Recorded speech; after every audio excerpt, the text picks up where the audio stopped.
Well, howdy there, Internet students. This is Mr. Hermanson again. Hey, today we're going to talk about the y-intercept. I know we talked about it a little bit, but hopefully you'll have a better understanding of what the y-intercept is, how to find it in the equation, how to find it on a graph, and what it represents. So to do that, we're going to do a little race here. This is a race between five brothers. Um, they are they all run at pretty much a constant speed, and these are the equations that represent each brother during the race. Okay, now looking at these equations, just want to remind you that when you have an equation, and this y is the d in this problem, a linear equation is going to be in this form, where this number right here, the slope, is also the rate. And the b is the y-intercept, which is also the starting amount. In this case, the starting distance. Okay? So we'll just call it the starting point for now. So Adam, this is his equation. We can see that the slope is 6, because that's the coefficient of the equation. So that's how fast Adam is going, 6 meters per second. That's what that means, meters per second. And since there is no nothing else added on, there's no constant term in the equation, that means Adam started on the starting line. So let's just say he just started right at the starting line. Okay.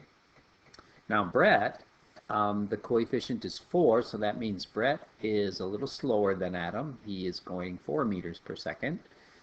There is a constant in this equation. It's 7. That means Brett is starting 7 meters past the starting line. All right. So go ahead and do the other 3 there. Fill in their speed and where they're starting.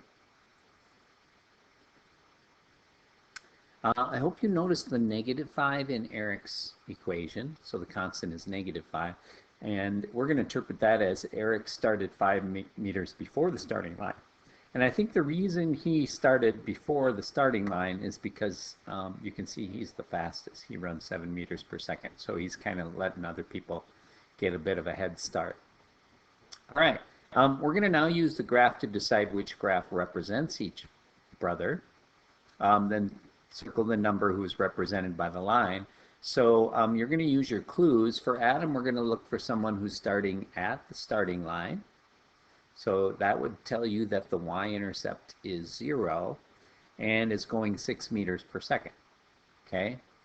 Now there's another person starting at the starting line and is going 5 meters per second. So you're going to have to kind of compare those. But one thing I will tell you is that the faster they run, the steeper the line.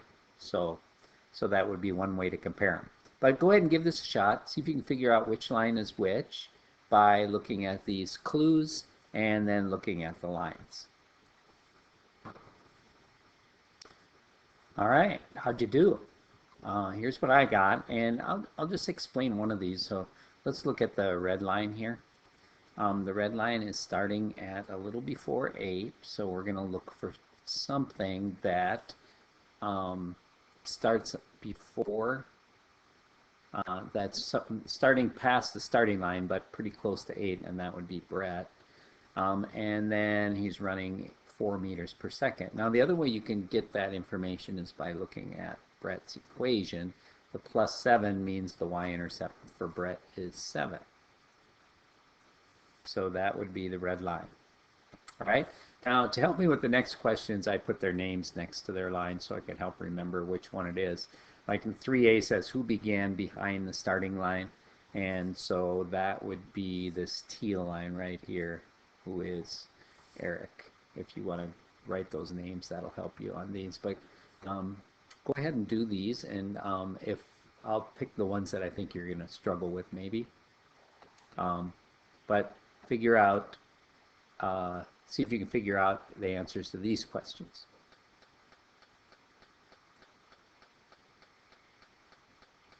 All right, so which two boys are the same distance? Oh, let's start up here a little higher. How do you know Eric began behind the starting line while his y-intercept is a negative number? What is happening when two lines cross? That means one boy catches up with another boy. Like right in here, it looks like Caleb is passing Brett. Who is in the lead after 1 second? To figure that out, you just look at 1 second here and see which graph is highest, and that's the red graph, which is Brett. After 2 seconds, Brett is still highest. After 3 seconds, the highest is the dark blue, which is Caleb. Okay, which two boys are the same distance apart during the whole race? That would be Caleb and David. The way you know that is because they are running at the same rate and their lines are parallel. Okay, which have proportional graphs, so that means they're starting at 0. That would be Adam and David. Okay. So they start at the origin, which is the point 0, 0. The race is 30 meters long. Who is the winner? So you want the fastest to get to this line right here. I'll just put that in there, the 30-meter line. I'm going to move that up a bit. That's not 30 meters. This is 30 meters right there. Who is the first one to get there? In other words, the least amount of time.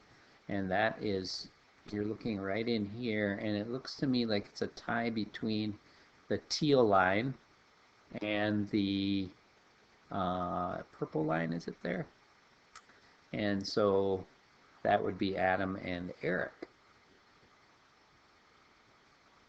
So now let's talk about that. The brothers Dog King ran the race with them. His rule is d equals -15 minus 2t. How fast is he? Now, when you're talking about a rate, even though there's a negative in front of this coefficient, we're going to say he goes 2 meters per second. We're not going to say he goes -2 meters per second.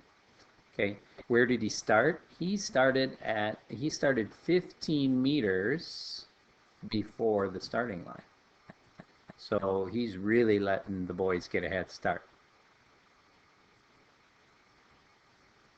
And what direction is he running? Because he has a negative coefficient, that means he's actually going in the opposite direction of everyone else.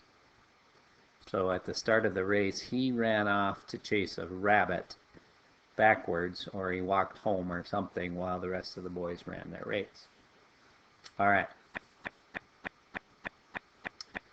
So we're learning a little bit. We're learning that this number here, this 5, is the starting point. And the number in front of the x, when there is no number there, there's a hidden 1. That's your rate. Okay, so the rate in this equation is 28, and the starting point, since there's nothing extra added on, is 0. This is a proportional relationship. Okay, to describe this equation 10, we're going to say, there shouldn't be a negative here. We're going to say this person is getting a head start, or they're starting 5 meters beyond the starting line, and their rate, so they're running or walking or whatever, they're going 1 meter per second. All right, why don't you try the next two? All right, here's what I got for that.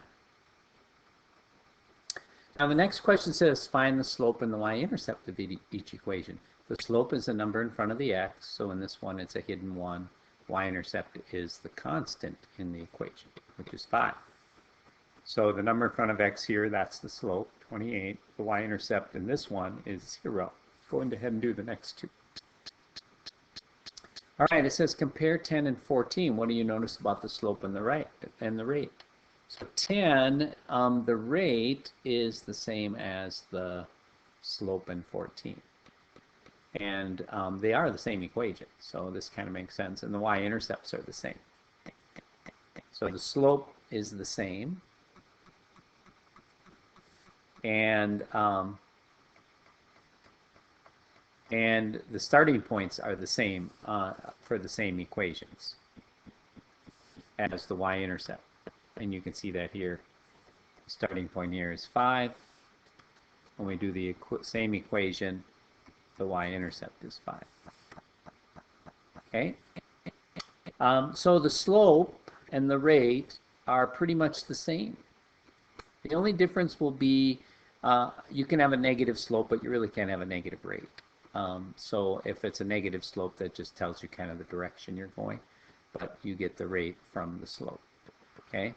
And the starting point and y-intercept are going to be the same. All right, well, that's all I got for you. You can go ahead and start your work, and if you have any questions about that, message me. Have a good day.